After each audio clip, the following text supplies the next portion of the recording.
Subscribers to NewOrleans.Football are watching this live right now, and you could be too if you join the site. Use the code NOF to save 20% on your first payment. NewOrleans.Football/subscribe. You'll get all of our news, our analysis, our stories, the members only podcast. You can stick around for the overtime segment at the end of the show and get that too. And we are now delivering every podcast straight to your members only feed. So you don't need to be subscribed to two different things. Everything we do populates to one place.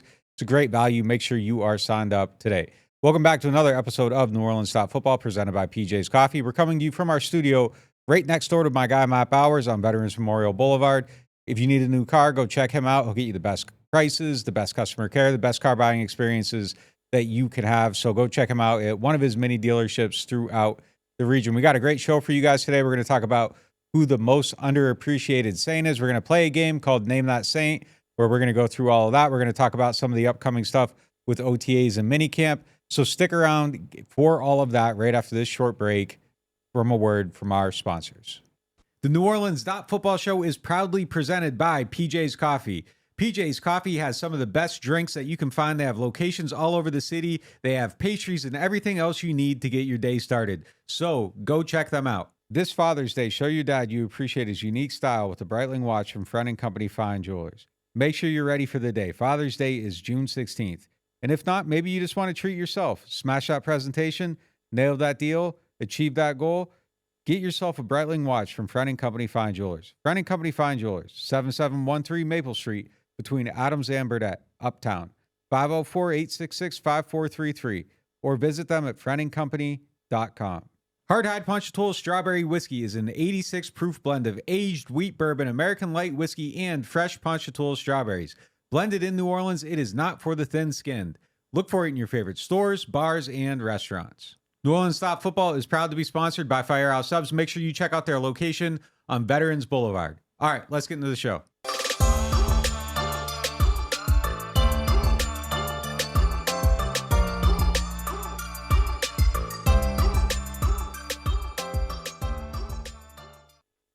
If you are a subscriber to the site, make sure you stick around after the show ends. The overtime segment is going to air there. We're no longer going to make a separate post of it. It's just going to be there at the end of the episode. So that'll populate to your podcast player feed.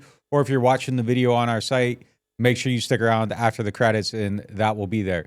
I'm Nick Underhill, joined by Mike Triplett and Brandon Thomas. And it's now time for the lead presented by Friend & Company Fine Jewelers. Friend & Company Fine Jewelers are the official jewelers of the New Orleans Saints, and they should be your official home for Father's Day. Go there, get your dad a Breitling watch, get yourself one, and while you're there, check out their Florida Lead necklace and earrings that you now see on the screen. The earrings are priced at $1,100, and the necklace is priced at $1,350. It might be time for Father's Day, but it's always a time for that special lady in your life, so get her something nice. Hey, you can't go wrong doing right by your woman.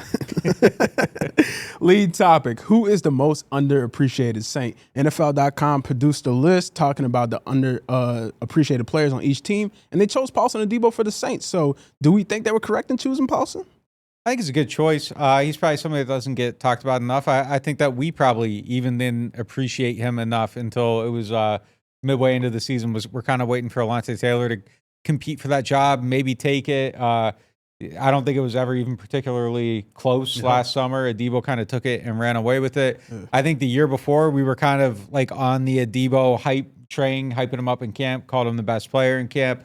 I remember I did like a straw poll of people in the front office, media, players, and everybody named him the MVP of that training camp. And then the season, he has the ankle injury. It's kind of down a little bit, and I kind of think he lost some of that momentum there. But he's definitely somebody that doesn't quite get talked about enough. So I think that's probably a pretty good choice. If he wasn't taken off the list, he probably would have been my choice as my own for this segment. It's kind of tough for me to even pinpoint somebody because we talk about these guys so much that I feel like we kind of talk about them all. We rate them properly. I kind of feel like in these conversations, it takes this like distant view of like who aren't people nationally talking about. Yeah.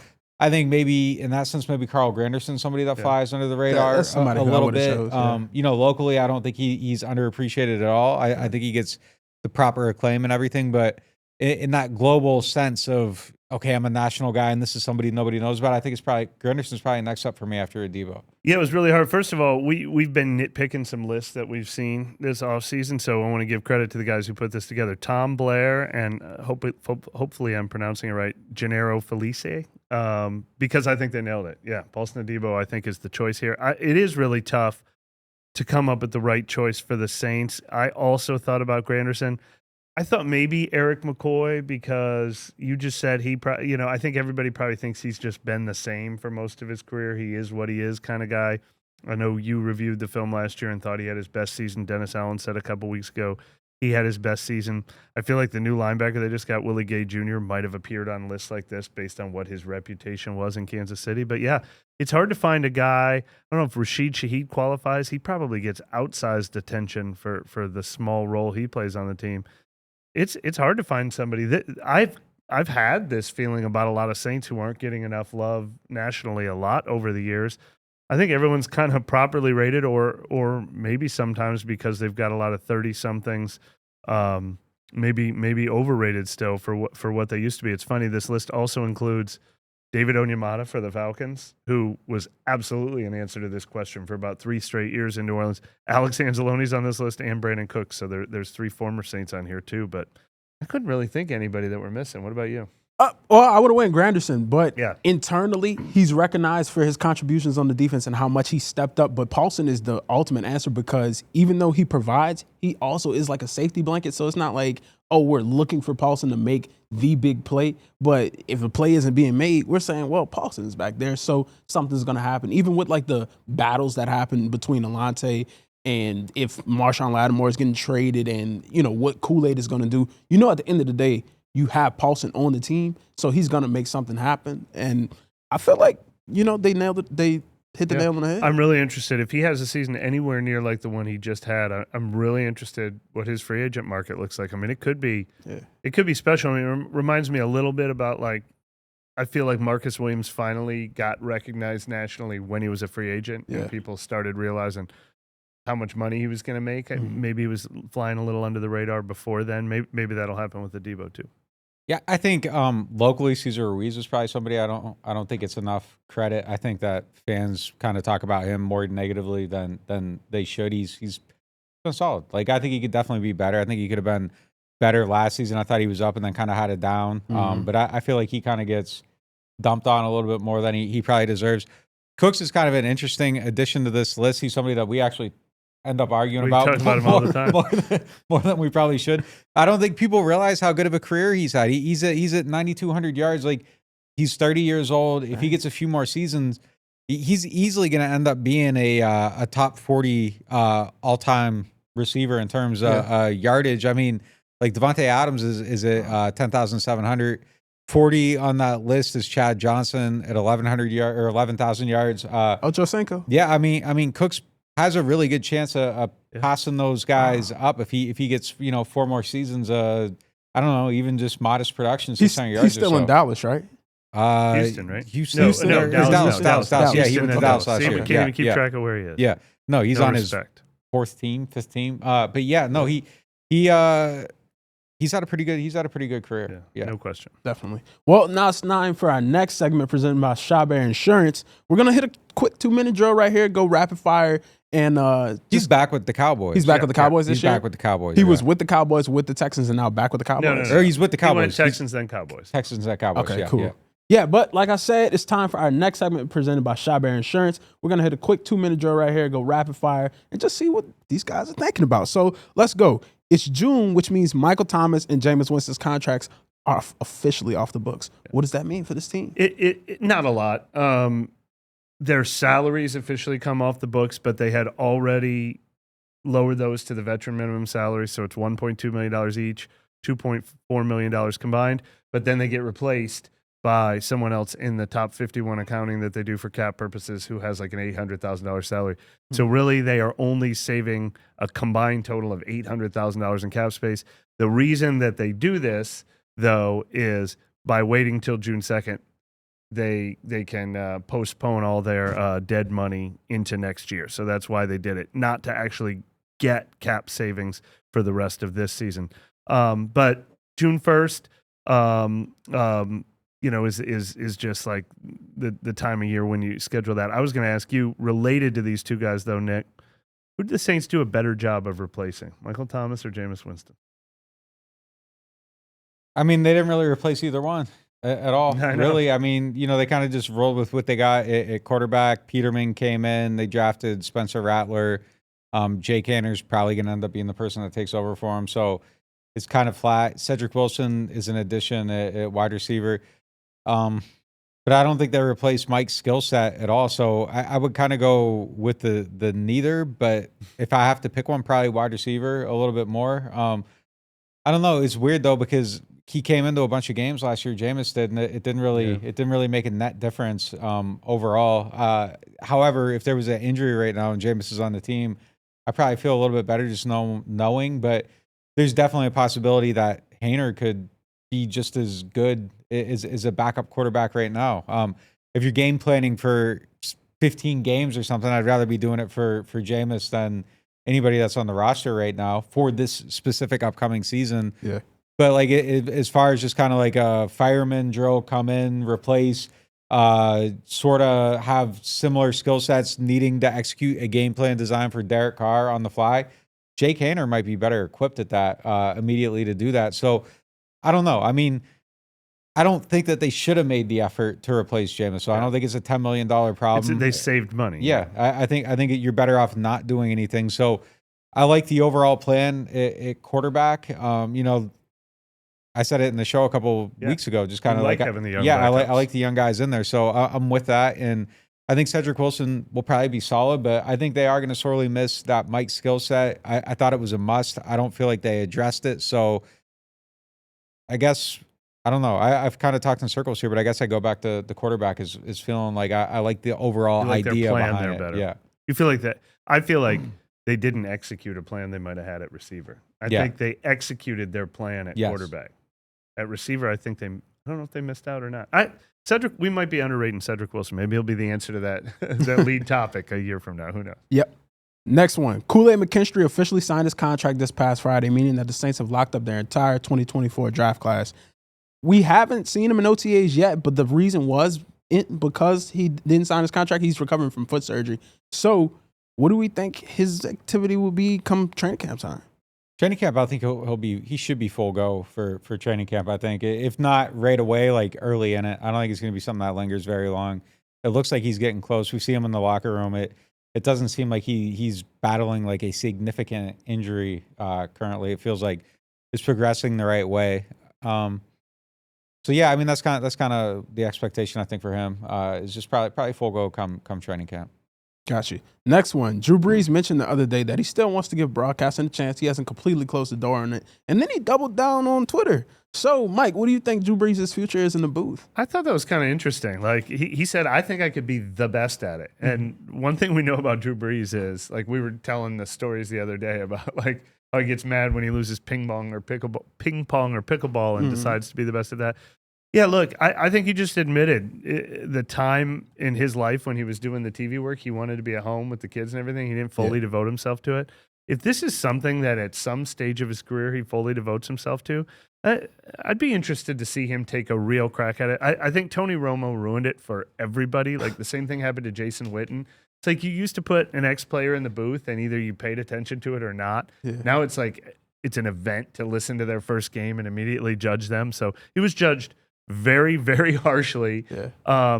But, I wonder if that puts a chip on his shoulder that he wants to give this a try because he's obviously, a good storyteller and he has a wealth of knowledge. It's just not something that happens overnight for most people. Yeah, I agree with that. I mean, I think that's the problem with our society as a whole, that everything's a snap decision and nothing is given any time to marinate, to learn, to appreciate. Every song has to sound the same now. If it's a little bit challenging to you as a listener, like, oh, this is garbage. Like, there's no evolution of anything anymore because we want it to be the same and familiar. But that snap decision stuff is terrible. Look, on the Drew thing, I mean, maybe he could be great at it, but I mean, I think it would. I wasn't overly whelmed the first go at it. So I mean, maybe he pays more attention to it. Maybe he dedicates more time to it, and maybe he comes back and it's better. Maybe if he gets that opportunity again, sure, it'd be great. But those Notre Dame games, there were a lot of them. I don't know. Like I wouldn't doubt him though. He is a competitor. He's smart. He knows football. So I don't see why he wouldn't be good at it. He's well spoken. All that stuff. I was a little bit surprised that it went the way it went the first time. It was interesting to hear him to realize he's kind of challenged by that. Like he got made fun of pretty good nationally, and just kind of quietly went away. But it's interesting to know that's been eating away at him. You know, if he's decided he wants to be good at this, he's probably going to come back and make a run at it. So you're saying you were just whelmed? You weren't overwhelmed, underwhelmed? You were just whelmed? I didn't even know whelmed was like a thing. Yeah, I mean, it was just kind of, it was just, all right. You know what I mean? Like, it was, I didn't think he was. There were 2 games. I remember the first one kind of, being like, wow. Yeah, I mean, I don't know. I didn't have a strong opinion either way. Like, I thought he was just kind of okay, but like that okay isn't good enough anymore. Like, people want that, like, right. Oh my God, like this is like being in the huddle. Like, you kind of got to take him in there now. And you know, I think fairly he didn't do that. And I remember like some of the analysis, and that was a little bit rough a couple times. But I do think that, doing it consistently, maybe putting somebody on, the 4th tier broadcast team and allowing them to grow into it, that used to be a path. That used to be a thing. And I think it is a hard job. I mean, you listen to guys that do radio and they kind of have that grace to kind of make their mistakes and get better at it. I don't think you have that on TV anymore. And, you listen to even Zach Streif, you listen to him at the beginning and then you listen to him at the end, and there's like significant growth there for him in it. But like, if you were judging him off his first 2 games, like he probably doesn't make it to the 3rd one. But it's kind of like an understanding, like, all right, he's going to do this. We're going to get this guy's mind and brain in here. He's going to learn how to get comfortable on the mic. He's going to learn. He's going to do it. He's going to grow, all this stuff. And you're willing to take those rough spots because it's like, okay, 4 years from now, he's going to be great. And you used to be able to do that. You can't do that anymore. Mm-hmm. And, I think maybe Drew underestimated like what the runway was going to be on it, and kind of felt like, all right, I'm going to do this and grow in it. I think Brady probably understood it and was like, I'm going to stay away from a year. I'm going to do mock games over and over and over and over. So when people see me, like, hopefully the rough edges are just kind of melted away. And, I think that's probably what he's been doing for the last year. People are all going to say Brady's great. I feel like he doesn't get any criticism for anything. No matter what, he's just going to be. Everyone's going to. Cuz just got roasted. You should have lived in Boston, man. That's what I literally was about to ask you about. You have a history with him, so this is going to be his first year officially taking over the number 1 slot for Fox. So, do you think he will be able to excel in that role?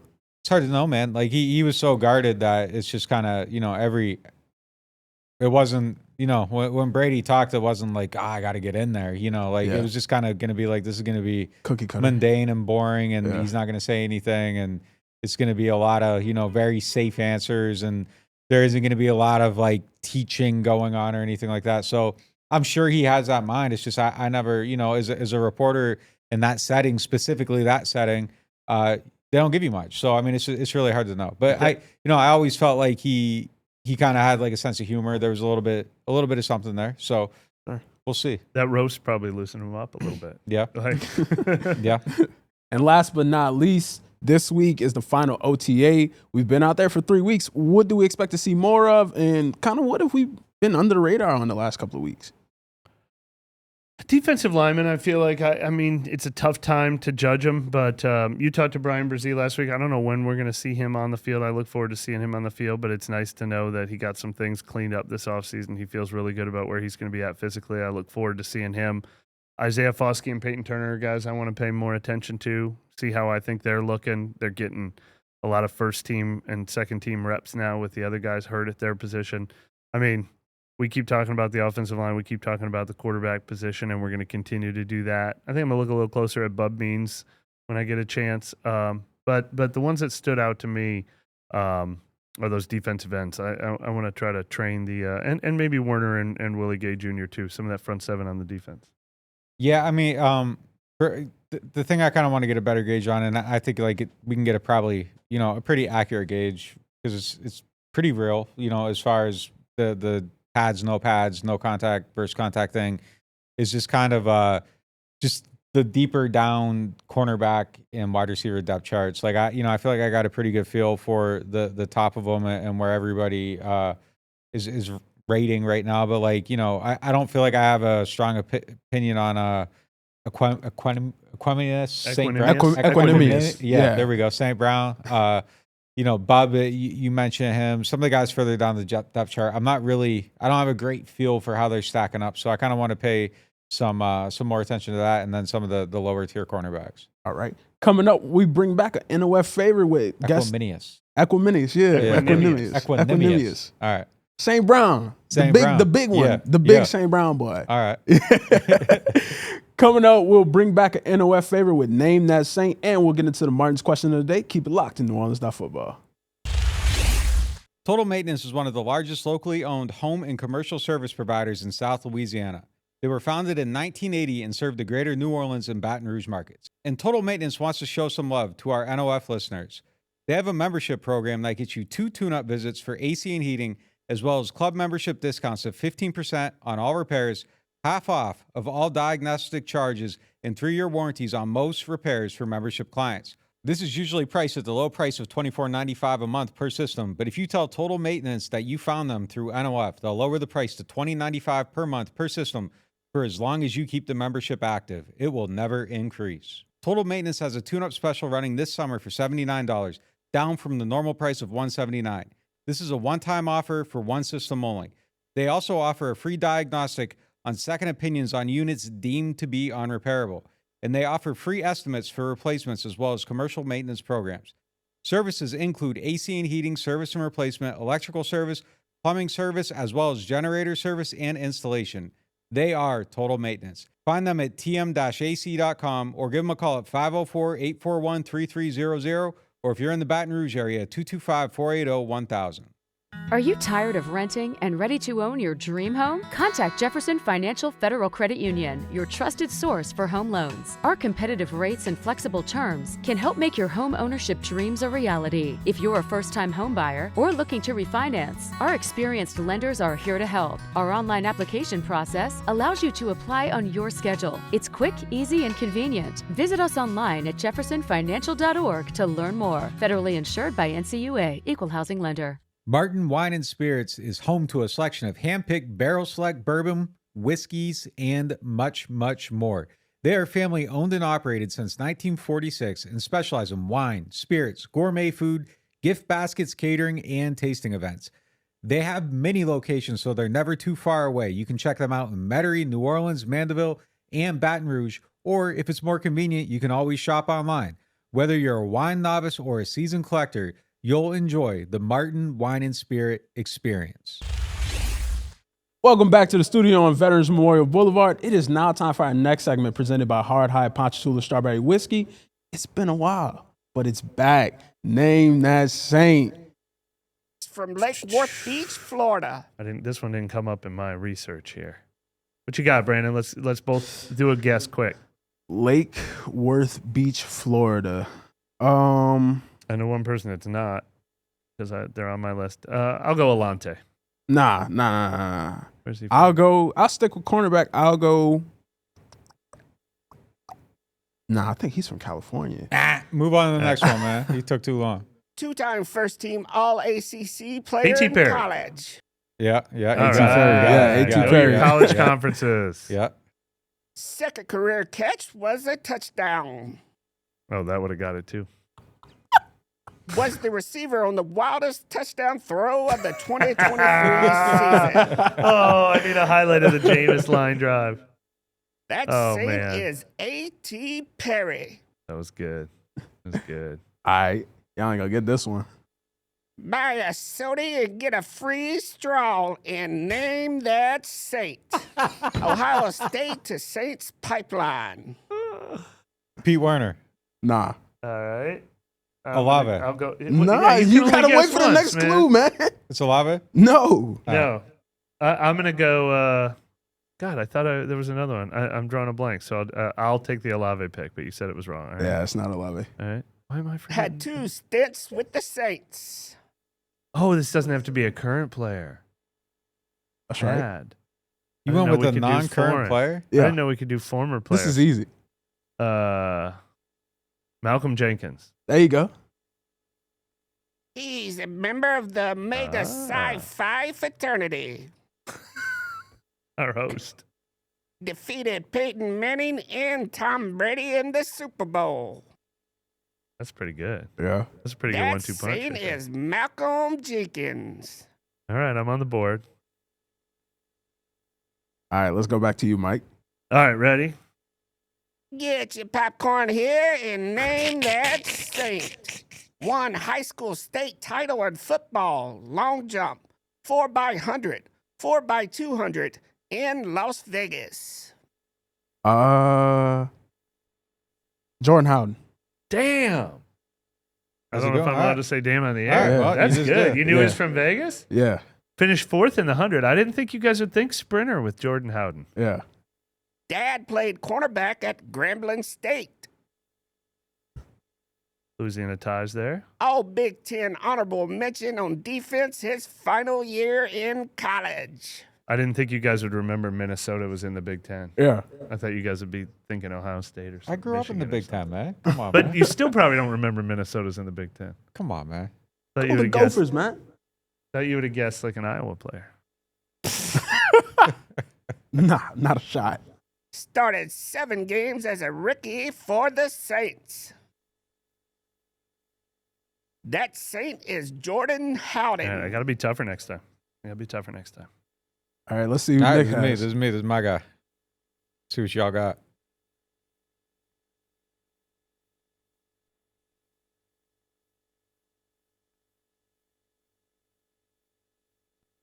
Get your Tough one. cotton candy here and name that Saint.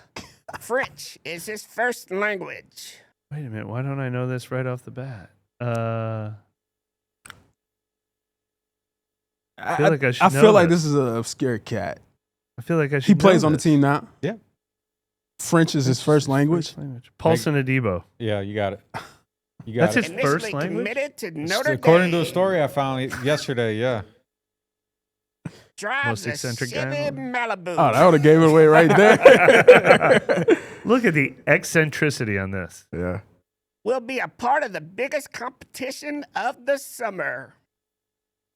Man, That who we got on the Saint is voiceovers, man? Paulson Adebo. Shout out to E, man. All right. Shout out to E. Those are hard. Get your fresh squeezed lemonade and name Ooh. that Saint. The only player in his high school history to earn All-American honors school? 4 times. Is this high school Is he a current say? or college? All American. High school or college, Brandon? You put this together. I know. Are you Was it high talking about? school or college? I'm asking you. It's college. Is college? I thought that would give it away.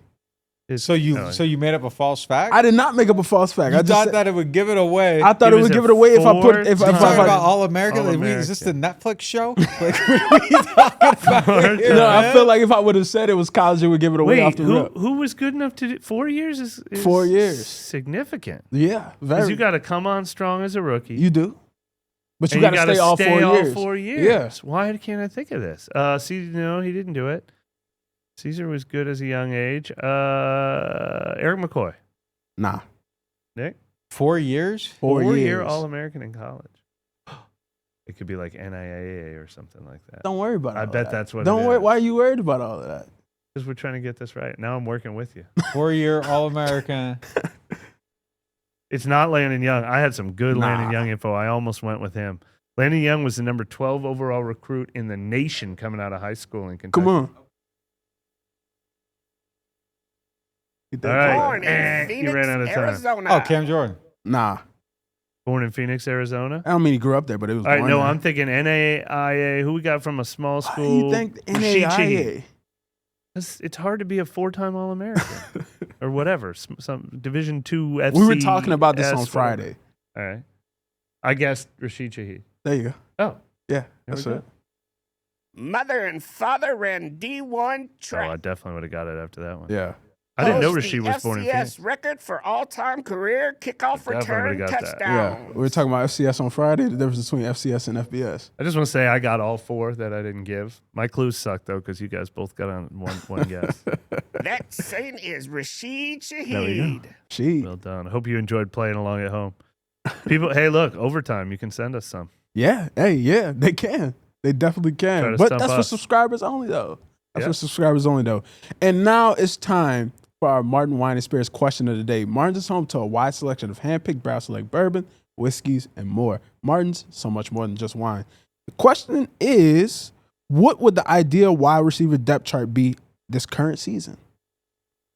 Well, I mean, ideal AT Perry and Bub means earn their way on.